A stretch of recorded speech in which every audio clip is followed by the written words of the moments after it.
Salam alaikum to all my KURULUS Osman fans. This is going to be the final recap.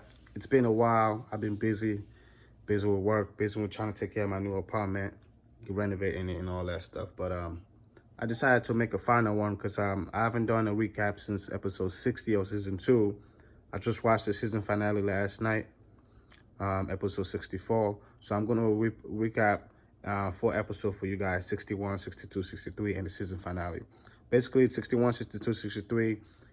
61 is where what do you call Bamsi Bey passed away, and that's where Usman and them took his revenge. Basically ended up killing was one of Nicola's right hand man that actually was the that ended up killing Bamsi Bey. So 61 was that, and 62 is it's basically when I'm trying to remember because I watched this episodes. I was gonna do recaps, but I kind of like got stuck with what I got going with my errands and work and stuff like that. I wasn't able to fully sit down and do a recap, but I do watch the old episodes again overnight, so just so I can have a better understanding of the finale. So basically, episode 61 to 62, 61, 62, 63 to me were basically all the same. They were just trying to explain Usman building the state.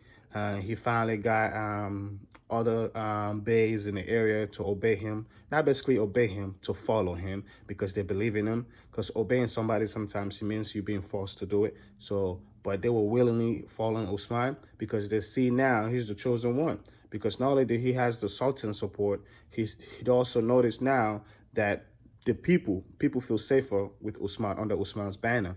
So other beys are coming around, bringing their apps to fight for Usman, and basically it's also episode 62 is where Togai died. It's where Usman killed Togai when he basically went and stole him away from Gay iTunes watchdog.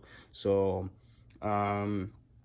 basically, yeah, Usman ended up killing Togai because Togai killed Bamsi Bey, and Togai was almost got away because the Mongols general who's in charge of the Turks land basically came and took Togai out of Usman's hand while when Usman was about to kill him in the battle, and he came and took it from him. But Usman just could not let it go because he just killed Bamsi Bey. He had to pay. So Usman found a way to send somebody in there to basically free Togai from the Mongols' grip.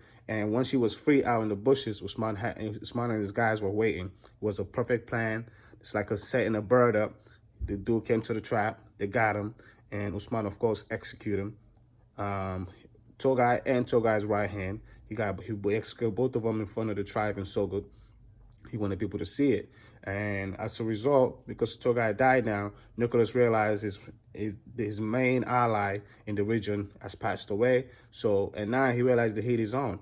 And the emperor of the Byzantine wasn't happy about the process, what was going on, because they know now without Togai in Usman's land, Usman's going to focus all his energy on destroying Nicola and the Byzantine in the Turks land. So with that fear, the emperor basically mustered up an army led by Ducas, General Ducas, who basically he was a brave Byzantine general. But they were basically sending their best over. That's how much significance, that's how serious Usman issue became in the Byzantine. It goes to show you how gradually Usman's power grew and how the fear of him grew as well amongst people that were not Turks. They started fearing this man because they realized here's a guy with little power holding us back. Imagine what you can do when all these Turks people start getting under his banner. It's going to be scary. So the fear of that made the emperor basically send his best general, Ducas, to go down and destroy Usman. And the first battle, which is on 63, he was successful, where he basically ambushed, act like he pretended. He basically used his own man as prey, let him out in the bushes, make Usman go prey on them. Well, the whole time, the plan was a diverge. So basically, he had Usman go attack a little prey while he went around the back and attacked Sogod and some of the tribes, the people that weren't protected. He killed a bunch of women. He killed all of Usman's ops that were there to protect the city and the people. He killed a bunch of women and children. So Usman was really heated about that. And the revenge was 64, which is the finale, the battle where Usman and all just killed Dukas, but he basically wiped out all of Nicholas' freaking lords. All of the lords in all the castles, he basically wiped them all out. So now Nicholas is basically naked. He's out there on his own. But season 2, basically one of the things Nicholas said that caught my attention right at season 4 after he got defeated was that now I'm powerful. Nicholas basically was happy that Usman got rid of Dukas because Dukas was the emperor's, what was it? He was like the emperor's watchdog. Dukas was the emperor's watchdog. He was the emperor's right-hand general. So he knew all his power was nothing compared to Dukas. He was sent there basically to bring immediate result. That means Nicola has to obey him at the end of the day. Whatever Dukas said is the final word. Even though Dukas was new, he had the higher power because the emperor sent him directly to defeat Usman because he was sick of Nicola's progress. And with that, Nicholas was kind of annoyed with the guy cockiness, especially after the plan where he fooled Usman a little bit and go ambush the innocent people. With that result, basically, Nicola told him, you just poked the bear because now Usman going to do everything to get rid of you.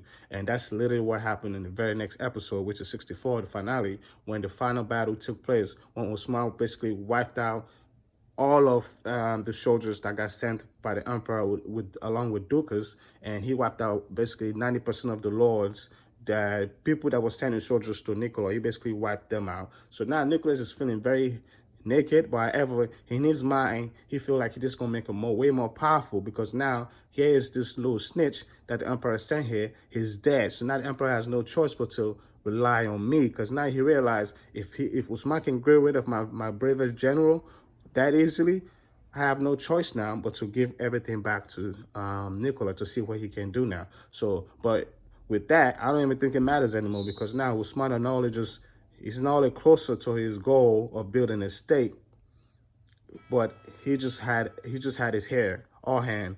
We all know what Orhan became. He was basically the one that basically created the Ottoman Empire. People can say anybody else and all that, but Usman founded the idea. He put the vision into his kids, into his people, but it was Orhan who actually planted the seeds of a state, who actually planted the flag of the state across all Turkish lands. And he was the one that was probably, to me, he was, when I do my historic studying of all the sultans, to me, he was probably top 2, top 3, one of the smartest, one of the bravest, one of the most savage, militaristically, sultans that ever ruled the Ottomans. Throughout their history, he was probably, what was it, the second sultan after Osman? But to me, he was actually the first sultan of the Ottoman. Because to me, after Osman died, Osman really didn't care about the power. He was just trying to build a state because he knew he would leave behind a legacy that his people, not just his kids, will forever be proud of and they will fight to keep. That's literally, sometimes just an idea is everything. But when you put that idea into people's eyes, when people can actually start seeing it, it means the world, because now people don't just believe it. People can see it, can see the impact of it. And that pride of it will make people die to keep that joy. And that's literally what Osman did with the Turks. The Turks have always been prideful people, long throughout history.